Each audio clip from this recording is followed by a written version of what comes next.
आप सबका बहुत-बहुत स्वागत है। आज फिर एक कहानी लेकर आई हूँ। 2 हफ्तों के अंतराल के बाद आज फिर अ, नई कहानी लेकर आई हूँ। कहानी का शीर्षक है कि अनदान महादान। कहानी कुछ इस प्रकार है कि एक लकड़हारा था। वो दिन-रात लगन से अपना काम करता था, फिर भी 2 वक़्त की रोटी नहीं जुटा पाता था। इस वजह से वो बहुत दुखी और कुंठित रहता था। उसको लगता था कि मैं कितनी भी मेहनत कर लूँ, कभी मुझे पेट भर के खाना तक नहीं नसीब होता। ऐसी कैसी किस्मत है मेरी। बहरहाल वक्त के साथ उसने कहीं न कहीं अपनी किस्मत से समझौता कर लिया था और एक दिन ऐसे ही जंगल में लकड़ी काटते-काटते उसको एक संत से मुलाकात करने का अवसर मिला। संत बहुत पहुँचे हुए थे, तो उसने उनसे पूछ लिया कि महाराज ऐसा क्या करूँ मैं कि मुझे 2 वक़्त की रोटी नसीब हो जाए? संत ने उसको देखा, आँखें मूंद कर थोड़ी देर तक उन्होंने भगवान का नाम लिया और आँख खोलने के बाद उन्होंने कहा, बेटा, तुमने पिछले जन्म में लोगों का चुरा-चुरा कर खाया था। तुमने क्योंकि दूसरों के हिस्से का खाना खाया था, इसलिए आज इस जन्म में भगवान ने तुम्हें सिर्फ़ 500 किलो खाना जो तुम्हारे हिस्से का था, वो दिया है और 60 साल की उम्र है तुम्हारी। तुम 30 साल के हो। तो 60 साल की उम्र तक वो 500 किलो पूरा करने के लिए भगवान तुम्हें हमेशा थोड़ा-थोड़ा ही खाना देते हैं, ताकि 60 साल की उम्र तक तुम्हें खाने को तो मिलता रहे। वो बहुत दुखी होता है। वो कहता है कि मुझे कोई उपाय बताइए। तो संत कहता है कि इसका मेरे पास कोई उपाय नहीं है। तुम भगवान की शरण में जाओ, क्या पता वहाँ कोई उपाय मिल जाए। लकड़हारा उसी दिन मंदिर जाता है और वहाँ भगवान की मूर्ति के सामने बैठकर बहुत विलाप करता है। वो कहता है कि मैंने जो भी गलती की उसके लिए आप मुझे क्षमा दे दीजिए। मैं अपने पिछले जन्म की गलतियों को इस जन्म में सुधार लूँ, ऐसा कुछ कर दीजिए। कुछ नहीं कर सकते तो इतना कर दीजिए, मुझे सिर्फ़ 1 दिन का जीवन दीजिए और मुझे मेरे सारे जो बचे हुए जीवन का 500 में से 250 किलो जो बचा हुआ है, वो मुझे एक ही दिन में खाने को दे दीजिए। इतना तो कर ही दीजिए भगवान। ऐसा करते-करते वो विलाप करते हुए सो गया।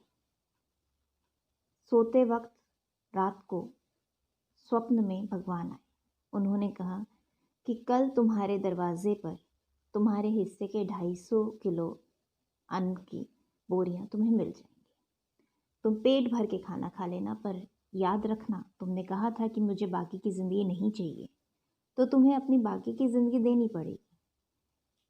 लकड़हारे ने स्वप्न में ही हामी भर दी। अगले दिन जैसे ही उसने अपने कपाट खोले तो सचमुच 250 किलो अन्न की बोरियां पड़ी हुई थी। उसने पेट भर के खाना खाया और अपने हिस्से का जो बाकी अनाज, वो 250 किलो एक दिन में तो खा नहीं सकता था और उसे पता था कि आगे उसके पास जीवन नहीं है। उसने उसका खाना बनाकर और जो गरीब लोग उसके आस पड़ोस में थे उन सबको बांट दिया। उसके बाद वो चैन की नींद रात को सोया। उसको उम्मीद थी कि अगली सुबह तो उसने देखनी ही नहीं। अगली सुबह वो उठा तो उसको सबसे पहले तो अचंभा हुआ कि वो जिंदा है। उसके बाद जैसे ही उसने फिर से अपने घर के दरवाज़ा खोला तो सामने फिर 250 किलो की बोरियां पड़ी थी।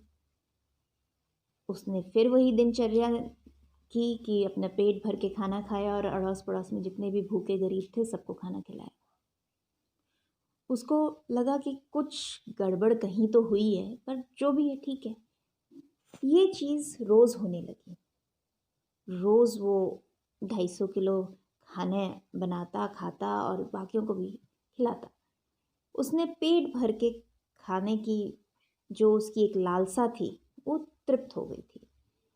तो एक दिन वो ऐसे ही जंगल में फिर से लकड़ी काट रहा था और वही संत फिर से मिले उसे। उसने उन संत से पूछा कि आपने तो कहा था कि मेरे पूरे जीवन के लिए भगवान ने सिर्फ 500 किलो अनाज रखा है और मैं 30 साल का हूँ, तो आगे 30 साल के लिए 250 किलो ही बचा था।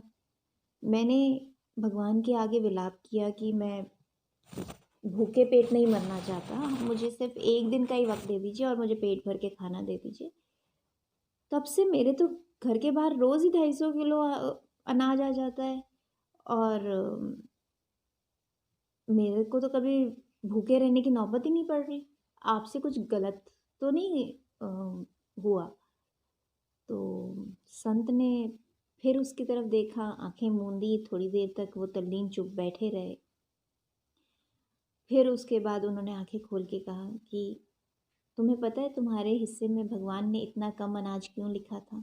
उसने कहा हाँ, आप मेरे को सपने में भगवान ने कहा था कि मैंने दूसरों का छीन कर पिछले जन्म में खाया था तो उसकी सज़ा मिल रही है मुझे। कहता बिल्कुल, जब तुमने अपने हिस्से के 250 किलो में से पेट भर के खाना खाने के बाद बाकी सारा दूसरों को बांट दिया, तो भगवान को तुम्हारे हिस्से में वो लिखना पड़ा जो उनके हिस्से में था। तो वो अपने हिस्से का अनाज तुम्हारे हिस्से से भी खा रहे थे, इसलिए मजबूर होकर भगवान ने तुम्हारी किस्मत में पूरा अनाज लिख दिया। तुमने जो अन्नदान एक बार किया वो इतना बड़ा दान था कि तुम्हारी अपनी जितनी भी कमी थी भगवान ने पूरी कर दी। इसीलिए कहते हैं अन्नदान महादान। धन्यवाद।